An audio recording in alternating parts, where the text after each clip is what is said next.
Hi everyone, hi chess lovers. This is the fourth lesson all about chess for all of those who are interested in this game.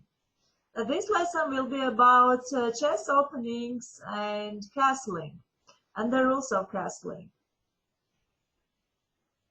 Chess has many openings, chess has many defenses and variations. Chess has middle games, end games, and of course you must know about the strategy and tactics in order to play chess very well. The common start games begins with e4, e5 move, and this is called open start games.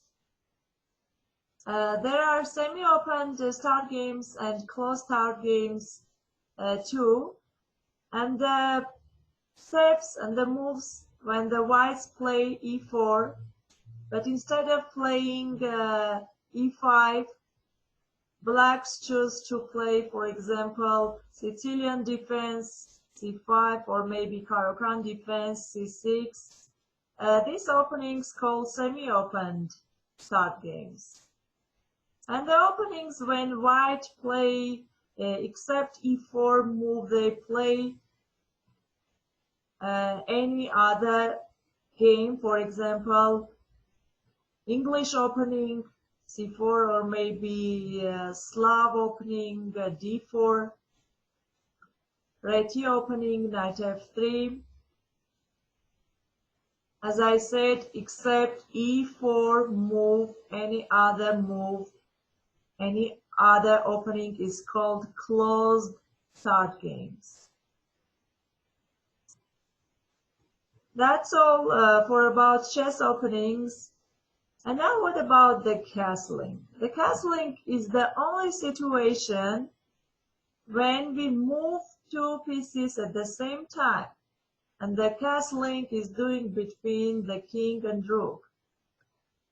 But it can be done when there is no other pieces within these two pieces between the king and rook. That's why right now I will play one opening, for example, four knights opening, which starts with e4, e5, knight f3, knight c6, knight c3, knight f6.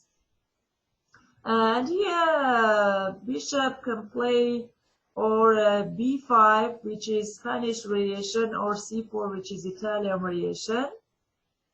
And after that, blacks maybe play b4, and then after that the king can castle. In this situation, king castles in this way. The king moves two places and the rook comes to the other side. Let me repeat. The king moves two places and the rook comes to the other side. This is called castling in the king side. The right side from the king is called king side, and the left side from the queen is called queen side. This castling is called castling in the king side or castling short. And we can castle in this way too when there is no other pieces. The king moves two places and the rook goes to the other side. This is called castling in queen side or castling long. The same with we can do for blacks. This is called castling short, yes, and this is called castling long for blacks. Now, what about the rules of castling? It's very important to know these rules. There are 4 rules that we must know. In what situations the king cannot castle? The king cannot castle when he is in check. In this position, you see the white king is in check. The black bishop is attacking the king. And the king cannot castle. It's the first rule. He can castle, for example, when pawn moves c3, blocking the king, and after that the king can castle. The second rule, when the king cannot castle, the king cannot castle through check. Now you see the black bishop is attacking this diagonal, and the king cannot castle through this. This is the second rule. And the third rule, when the king cannot castle, the king cannot castle when after castling he is in check. You see now he is in check. That's why he cannot castle in this position.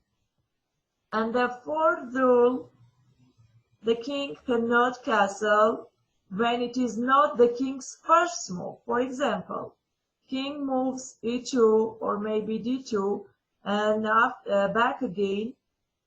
In this situation, when it is not the king's first move, he cannot castle. At the same manner, it is for rook. The rook, when moves to f1 or g1, then back again, it cannot castle anymore.